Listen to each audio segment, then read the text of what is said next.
Good morning. I cleaned my running shoes over the past few days and they're drying.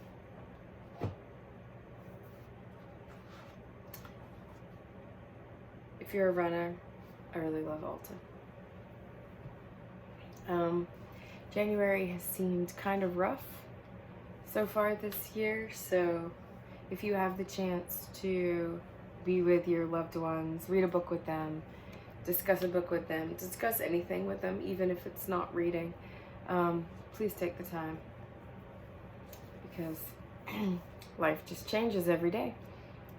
We are in the middle of The Hobbit, and Bilbo has just kind of saved himself from the spider, but now he killed the spider with his sword, and he gave it the name Sting. And remember, they left the path and got lost in the forest and were chasing this dream of having a feast. But Bilbo has finally used the ring again. He says Bilbo had slipped the ring before he started. That is why the spiders neither saw nor heard him coming.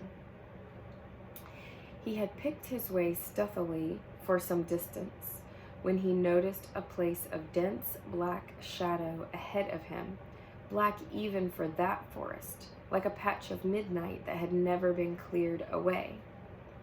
It's a good description.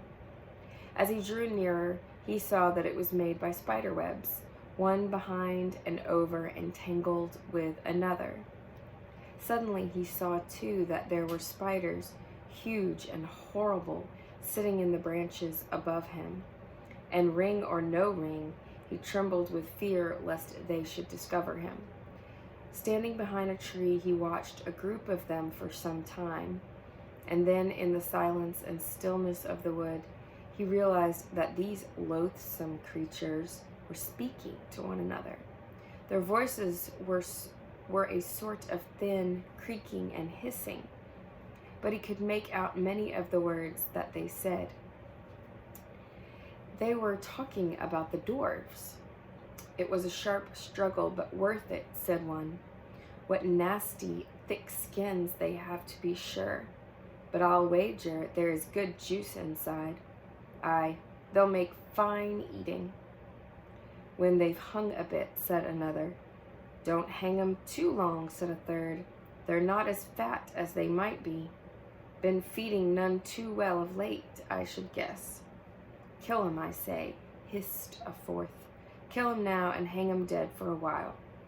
They're dead now, I'll warrant, said the first. That they are not.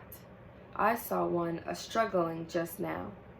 Just coming round again, I should say, after a beautiful sleep. I'll show you. With that, one of the fat spiders ran along a rope till it came, and I'm on page 156, to a dozen bundles hanging in a row from a high branch. Bilbo was horrified, now that he noticed them for the first time dangling in the shadows. To see a dwarvish foot sticking out of the bottoms of some of the bundles, or here and there a tip of a nose, or a bit of a beard, or a hood. To the fattest of these bundles the spider went. It is poor old Bombur, I'll bet, thought Bilbo, and nipped hard at the nose that stuck out. There was a muffled yelp inside, and a toe shot up and kicked the spider straight and hard. There was life in Bombur still. There was a noise like the kicking of a flabby football, and the enraged spider fell off the branch, only catching itself with its own thread just in time. The others laughed. You were quite right, they said. The meat's alive and kicking. I'll soon put an end to that, hissed the angry spider, climbing back onto the branch.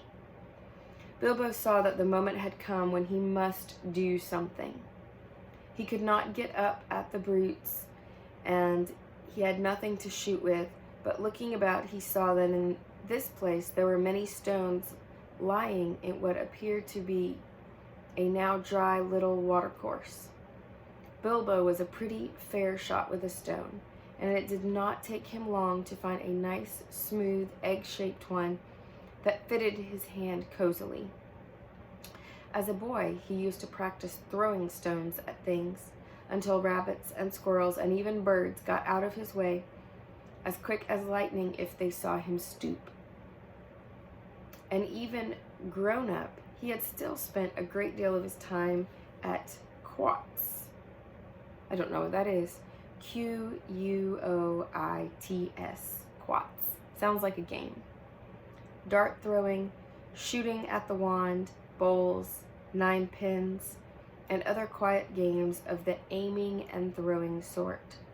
Indeed, he could do lots of things beside blowing smoke rings, asking riddles, and cooking that I haven't had the time to tell you about. There is no time now.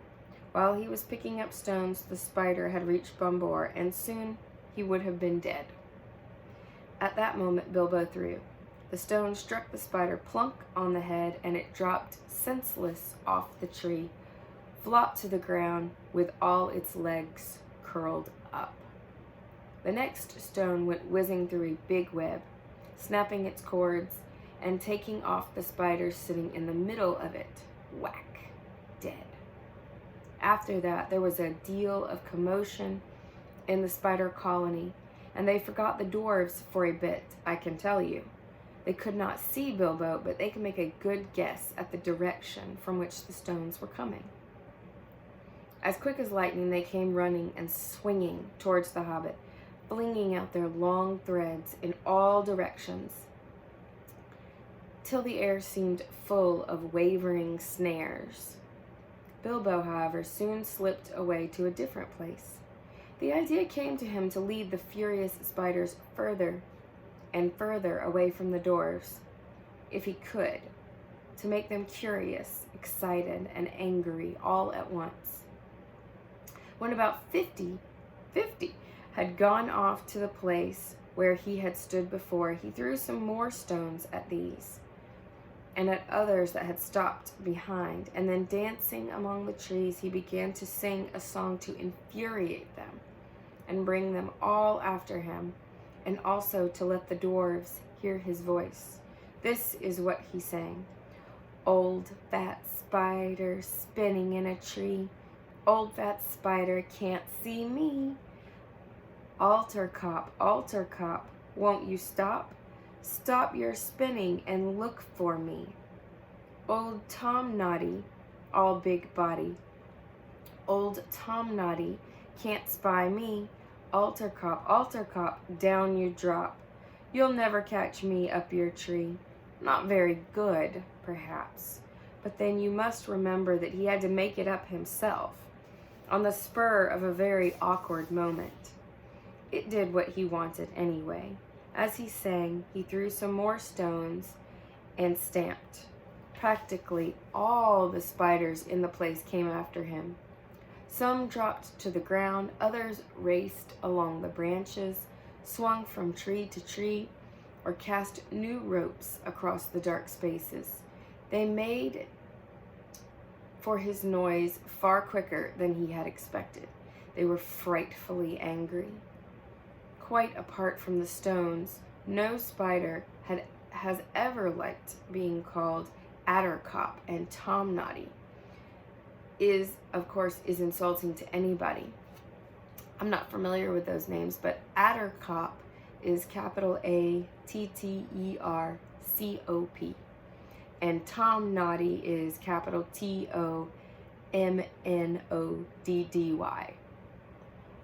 Off Bilbo scuttled to a fresh place, but several of the spiders had run now to different points in the glade where they lived, and were busy spinning webs across all the spaces between the tree stems. Very soon the Hobbit would be caught in a thick fence of them all around him.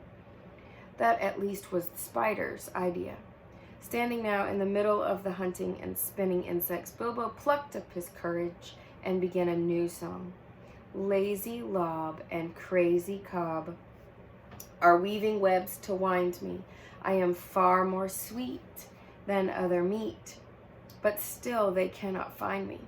Here am I, naughty little fly. You are fat and lazy. You cannot trap me, though you try, in your cobwebs crazy. With that he turned and found that the last space between two tall trees had been closed with a web, but luckily not a proper web, and only great strands of double thick spider rope run hastily backwards and forwards from trunk to trunk. Out came his little sword. He slashed the threads to pieces and went off singing. The spiders saw the sword, though I don't suppose they knew what it was, and at once the whole lot of them came hurrying after the Hobbit, along the ground and the branches, hairy legs waving, nippers and spinners snapping, eyes popping, full of froth and rage. They followed him into the forest until Bilbo had gone as far as he dared. Then, quieter than a mouse, he stole back. He had precious little time, he knew, before the spiders were disgusted and came back to their trees where the dwarves were hung. In the meanwhile, he had to rescue them. The worst part of the job was getting up on the long branch where the bundles were dangling. I don't suppose he would have managed it if a spider had not luckily left a rope hanging down. With its help, though it stuck to his hand and hurt him, he scrambled up, only to meet an old, slow, wicked, fat-bodied spider who had remained behind to guard the prisoners. And he had been busy pinching them to see which was the juiciest to eat. It had thought of starting the feast while the others were away, but Mr. Baggins was in a hurry, and before the spider knew what was happening, it felt his sting and rolled off the branch dead. Bilbo's next job was to loose a dwarf. What was he to do? If he cut the string which hung him up, the wretched dwarf would tumble thump to the ground a good way below. Wiggling along the branch, which made all the poor dwarves dance and dangle like ripe fruit, he reached the first bundle. Feely or Keely, he thought, by the tip of a blue hood sticking out at the top. Most likely Feely, he thought, by the tip of a long nose poking out of winding threads. He managed by leaning over to cut most of the strong, sticky threads that bound him round, and then, sure enough, with a kick and a struggle, most of Feely emerged. I am afraid Bilbo actually laughed at the sight of him, jerking his stiff arms and legs as he danced on the spider string under his armpits, just like one of those funny toys bobbing on a wire. Somehow or other, Feely was got onto the branch, and then he did his best to help the Hobbit. Although he was feeling very sick and ill from spider poison, and from hanging most of the night and the next day, wound round and round with only his nose to breathe through. It took him ages to get the beastly stuff out of his eyes and eyebrows, and as for his beard, he had to cut most of it off. Well, between them, they started to haul up first one dwarf and then another, then slash them free. None of them were better off than Feely, and some of them were worse. Some had hardly been able to breathe at all. Long noses are sometimes useful, you see. And some had been more poisoned. In this way they rescued Keely, Biffer, Bofer, Dory, and Nori. Poor old Bombor was so exhausted. He was the fattest and had been constantly pinched and poked that he just rolled off the branch and fell plop onto the ground, fortunately onto leaves, and lay there. But there were still 5 doors hanging at the end of the branch when the spiders began to come back, more full of rage than ever. Bilbo immediately went to the end of the branch nearest the tree trunk and kept back those that crawled up. He had taken off his ring when he rescued Feely and forgotten to put it on again. So now they all began to sputter and hiss. "Now we see you, you nasty little creature. We will eat you and leave your bones and skin hanging on a tree. He's got a sting, has he? Well, we'll get him all the same, and then we'll hang him head downwards for a day or two. While this was going on, the other dwarves were working at the rest of the captives and cutting at the threads with their knives. Soon all would be free, though it was not clear what would happen after that. The spiders had caught them pretty easily the night before, but that had been unawares in the dark. This time there looked like being a horrible battle. Suddenly Bilbo noticed that some of the spiders had gathered around old Bombur on the floor and had tied him up again and were dragging him away. He gave a shout and slashed at the spiders in front of him. They quickly gave way, and he scrambled and fell down the tree right into the middle of those on the ground. His little sword was something new in the way of stings for them. How it darted to and fro. It shone with delight as he stabbed them. Half a dozen were killed before the rest drew off and left Bombur to Bilbo. Come down, he shouted to the dwarves on the branch. Don't stay up there and be netted, for he saw spiders swarming up all the neighboring trees and crawling along the boughs above the heads of the dwarves. Down the dwarves scrambled or jumped or dropped, 11 all in a heap, most of them very shaky and little use on their legs. There they were at last, 12 of them counting poor old Bombur, who was being propped up on either side by his cousin Bifur and his brother Bofur, and Bilbo was dancing about and waving his sting, and hundreds of angry spiders were googling, not G-O-O, G-O-G-G-L-I-E-N-G, at them all around and about and above. It looked pretty hopeless. Then the battle began. Some of the dwarves had knives and some had sticks, and all of them could get at stones, and Bilbo had his elvish dagger. Again and again the spiders were beaten off, and many of them were killed. But it could not go on for long. Bilbo was nearly tired out. Only 4 of the dwarves were able to stand firmly, and soon they would all be overpowered like weary flies. Already the spiders were beginning to weave their webs all around them again from tree to tree.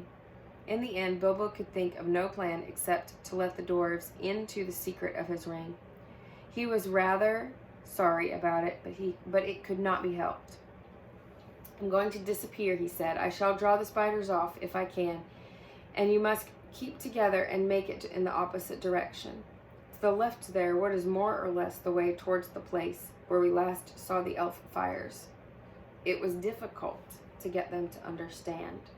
What with their dizzy heads and the shouts and the whacking of sticks and throwing of stones, but at last Bilbo felt he could delay no longer. The spiders were drawing their circle ever closer. He suddenly slipped on his ring, and to the great astonishment of the dwarves, he vanished. Soon there came the sound of lazy lob and addercop from among the trees away to the right. That upset the spiders greatly. They stopped advancing, and some went off in the direction of the voice. Addercop made them so angry that they lost their wits. Then Balin, who had grasped Bilbo's plan better than the rest, led an attack. The dwarves huddled together in a knot, and sending a shower of stones, they drove at the spiders on the left and burst through the ring. Away behind them now, the shouting and singing suddenly stopped. Hoping desperately that Bilbo had not been caught, the dwarves went on. Not fast enough, though. They were sick and weary, and they could not go much better than a hobble and a wobble, even though many of the spiders were close behind. Every now and then they had to turn and fight the creatures that were overtaking them, and already some spiders were in the trees above them and throwing down their long, clinging threads. Things were looking pretty bad again, when suddenly Bilbo appeared and charged into the astonished spiders unexpectedly from the side. Go on, he shouted. I will do the stinging. And he did. He darted backwards and forwards, slashing at spider threads, hacking at their legs, and stabbing at their fat bodies if they came too near. The spiders swelled with rage and sputtered and frothed and hissed out horrible curses, but they had become mortally afraid of Sting, and dared not come very near, now that it had come back. So curse as they would, their prey moved slowly but steadily away. It was a most terrible business, and seemed to take hours, But at last, just when Bilbo felt that he could not lift his hand for a single stroke more, the spiders suddenly gave up and followed them no more, but went back, disappointed, to their dark colony. The dwarves then noticed that they had come to the edge of a ring where elf fires had been. Whether it was one of those that they had seen the night before, they could not tell, but it seemed that some good magic lingered in such spots, which the spiders did not like. At any rate, here the light was greener and the boughs less thick and threatening, and they had a chance to rest and draw breath. There they lay for some time, puffing and panting. But very soon they began to ask questions. They had to have the whole vanishing business carefully explained, and the finding of the ring interested them so much that while they forgot their own, that for a while they forgot their own troubles. Balin, in particular, insisted on having the Gollum story, riddles and all, told all over again, with the ring in its proper place. But after a time that light began to fail, and then other questions were asked. Where were they? Where was their path? And where was there any food? And where were they going to do next? And what were they going to do next? These questions they asked over and over again, and it was from little Bilbo that they seemed to expect the answers. From which you can see that they had changed their opinion of Mr. Baggins very much, and had begun to have a great respect for him, as Gandalf had said they would. Indeed, they really expected him to think of some wonderful plan for helping them, and were not merely grumbling. They knew only too well that they would soon all have been dead, if it had not been for the Hobbit, and they thanked him many times. Some of them even got up and bowed right to the ground before him, though they fell over with the effort, and could not get on their legs again for some time. Knowing the truth about the vanishing did not lessen their opinion of Bilbo at all, for they saw that he had some wits, as well as luck and a magic ring, and all three are very useful possessions. In fact, they praised him so much that Bilbo began to feel there really was something of a bold adventurer about himself after all, though he would have felt a lot bolder still if there had been anything to eat. So I'm on page 163. I've gone over. I'm going to stop there. The question in my mind is, have all the dwarves been accounted for? Did they get everyone? And that's what we'll find out next.